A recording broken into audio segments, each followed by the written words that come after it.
Hari ini saya penuhi panggilan dari owner pemilik mobil Avanza 2012 1300 cc manual, yang pada saat semalam nelpon itu katanya dalam perjalanan bawa anak-anak untuk main gitu kan, mungkin ke mall atau ke taman. Dalam perjalanannya itu lampu indikator aki di speedometer itu nyala. Padahal kan sejatinya kan kalau kunci kontak on dia nyala, tapi kalau mesin sudah di starter dan mesin running itu lampunya harusnya mati, itu lampu indikator aki itu. Nah, si owner ini agak-agak cemas cemas dan nggak tahu ini kenapa nyala gitu kan. Ngakunya subscriber saya dan selalu nontonin konten saya sih, ngakunya gitu. Makanya terpikir buat nelpon saya nih. Nelpon ya minta pendapat mungkin, tindakan darurat yang harus dilakukan lah, karena kejadiannya malam jam 19 mungkin semalam.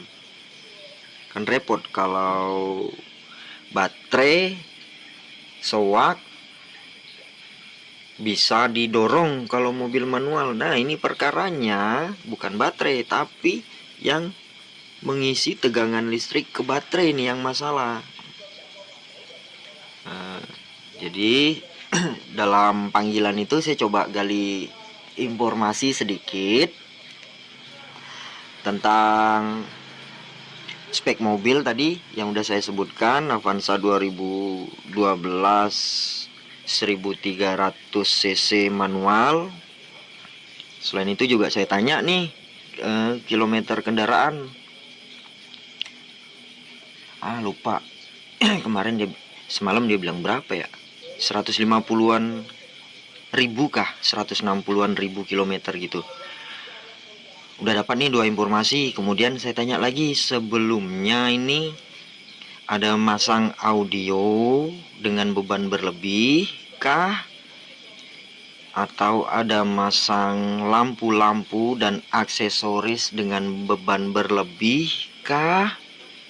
Atau pernah terjadi sesuatu hal teknis di luar dugaan kah? Dari si pemilik mobil bilang enggak. Ya udah, karena tadi balik lagi, karena memang keadaan darurat, saya minta ownernya ini nepi nyari parkiran aman. Kemudian mesinnya dibiarkan running.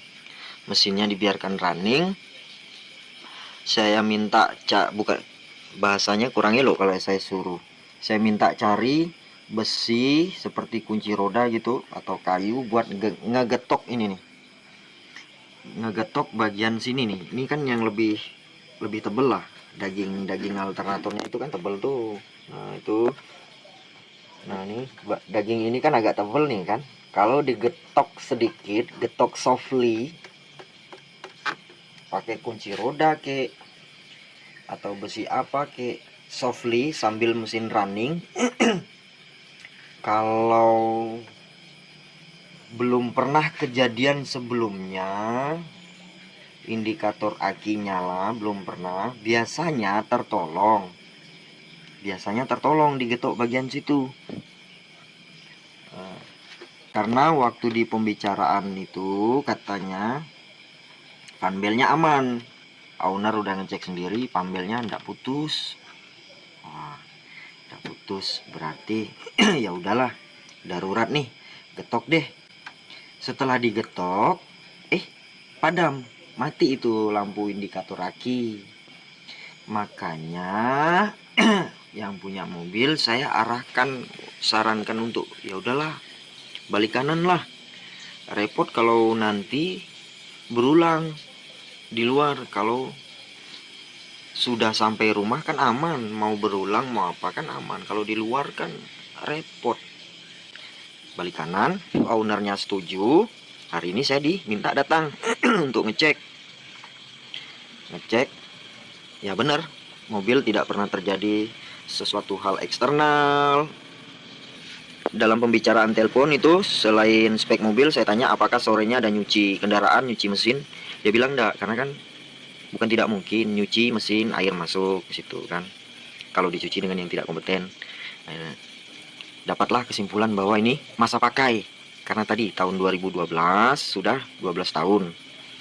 Kilometer sudah 150-an ribu. Artinya rusaknya dinamo cas ini karena masa pakai.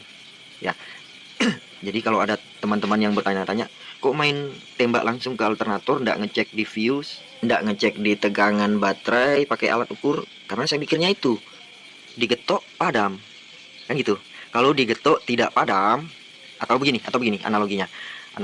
Kalau fuse-nya putus, fuse pengisian ini putus di dalam fuse box ini, atau di dalam fuse box yang di bawah setir putus, atau kabelnya ada yang kropos atau lepas gini, kalau digetok sampai pecah pun alternator ini dia tidak akan padam lampunya. Analoginya kan gitu, tapi pada kenyataannya digetok sembuh. Makanya saya langsung tembak, ayo udah, ketika ditelepon suruh kunjung ke rumah, ya udahlah, nggak usah ribet panjang lebar. Tapi saya bilang servis dinamo cas. Mungkin kawan-kawan juga nanya nih, selain kerusakan ini, penyebab kerusakan lain dinamo casnya apa aja? Ya macam-macam. Penyebab kerusakan dinamo cas tadi, kalau yang normal itu kan masa pakai dari tahun 2012 sampai 2024, udah 12 tahun. Kilometer 150 ribuan. Saya asumsikan lah, ini unit capek. Nah, kemudian tadi saya lanjut nih, kalau penyebab lain selain yang pemakaian normal, pemakaian tidak normal. Nah, ini penting nih. Pemakaian tidak normal yang saya maksud nih begini loh.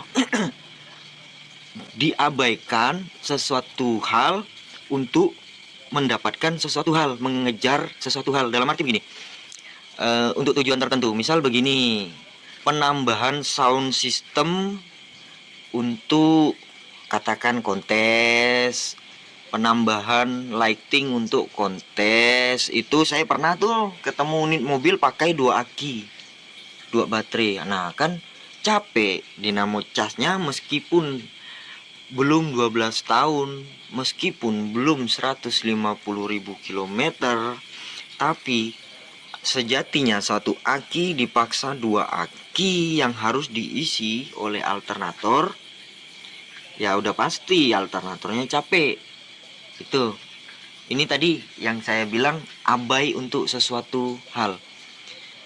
Ada juga nih, saya pernah ketemu, tapi untuk kendaraan proyek yang di lokasi proyeknya tidak tersedia sumber daya listrik yang maksimal. Jadi ditambahin aki juga, akinya jadi 2 untuk penerangan, lighting, kejar kebut lembur kerjaan malam. Nah, ini kan juga membebani alternator. Itu loh yang saya maksud tadi, abai untuk sesuatu tertentu. Ya, mereka sudah tahu sih konsekuensinya kalau kayak gitu kan. Mereka udah sadar sepenuh hati konsekuensinya, ininya kemakan alternatornya ini.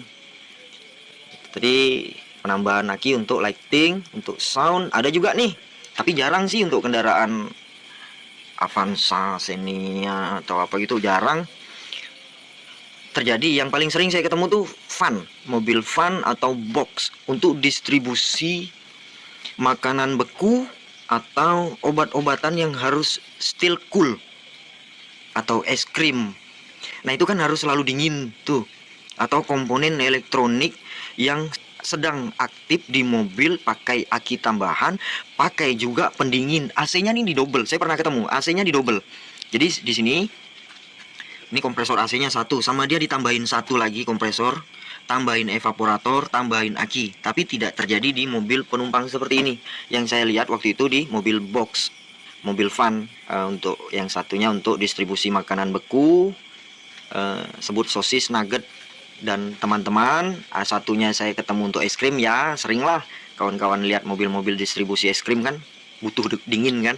Ada juga tuh medis dan perangkat elektronik yang sedang aktif di dalam mobil yang harus selalu aktif dan harus selalu dingin. Saya pernah ketemu itu di mobil van, katakan Grand Max minibus van atau Luxio. Saya pernah ketemu itu. Nah ini kan artinya abai sesuatu untuk mengejar sesuatu. Ini tadi pemakaian tidak normal. Faktor kedua tadi nih. Faktor selanjutnya eksternal. Faktor kerusakan dinamo cas yang ketiga ini kalau versi saya katakan begini. Masuk ke pencucian mobil. Di situ sebenarnya tidak melayani cuci mesin, tapi pemilik mobil kekeh pengen minta ruang mesinnya bersih, sementara tenaga cucinya tidak kompeten.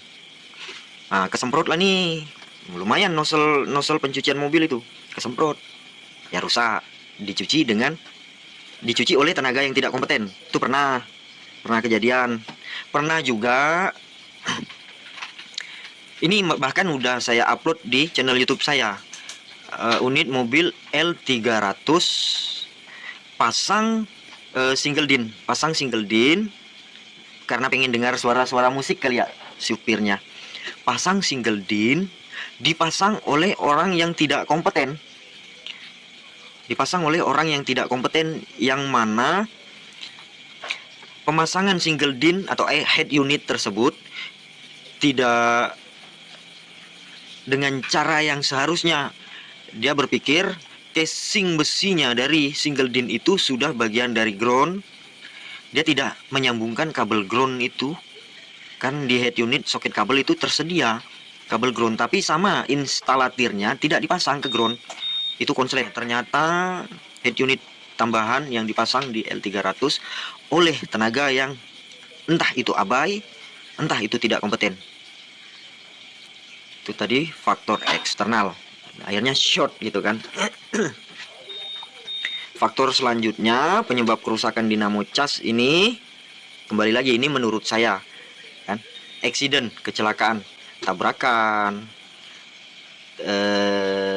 ini kejedot tunggul atau ada objek yang masuk, pokoknya kecelakaan lah. Atau sedang ngerjain bagian lain, ininya kesiram bensin, katakan nyuci bagian atas, bawah kesiram bensin. Nah ini juga nih, ini juga kadang kuras air radiator, buang sisa gelembung udara dalam sistem radiator, sistem pendingin kan lewat sini. Kalau saya sejatinya selalu saya alihkan pakai benda apa gitu biar ndak netes ke sini. Itu tadi faktor, saya masukin faktor accident, tabrakan, terkena sesuatu, tindakan teknis, ya bersih-bersih, kuras air radiator. Nah ini faktor yang terakhir nih. Faktor yang terakhir tuh force major. Force major ini kan apa ya bahasa mudanya? Force major ini bencana alam dan huru hara yang tidak diduga-duga. Pokoknya di luar prediksi banget lah. Kayak banjir bandang yang barusan terjadi di negeri timur sana itu kan, Arab atau Dubai itu. Nah itu kan banjir bandang di luar dugaan itu. Ini faktor terakhir tadi, ini force major, bencana alam, huru hara ini ya demonstrator yang norak, ngancur-ngancurin kendaraan. Nah itu kan bagian dari force major. Faktor rusaknya dinamo cas. Yang kelima tadi, yang terakhir force major. Ini versi saya. Pandangan ini tidak bersifat final, tidak bersifat mengikat, karena ini berdasarkan pengalaman doang, persepsi saya. Kalau kawan-kawan punya pengalaman lain, ceritakan di kolom komentar. Lumayan buat wawasan saya dan kawan-kawan yang lain untuk jadikan bahan referensi menganalisa faktor kerusakan dari dinamo cas ini ya. Oke, jangan lupa subscribe, like, dan share. Selanjutnya saya mau lanjut bongkar nih, mau diantar ke tukang servis karena saya ndak kompeten mau servis dinamo cas ini.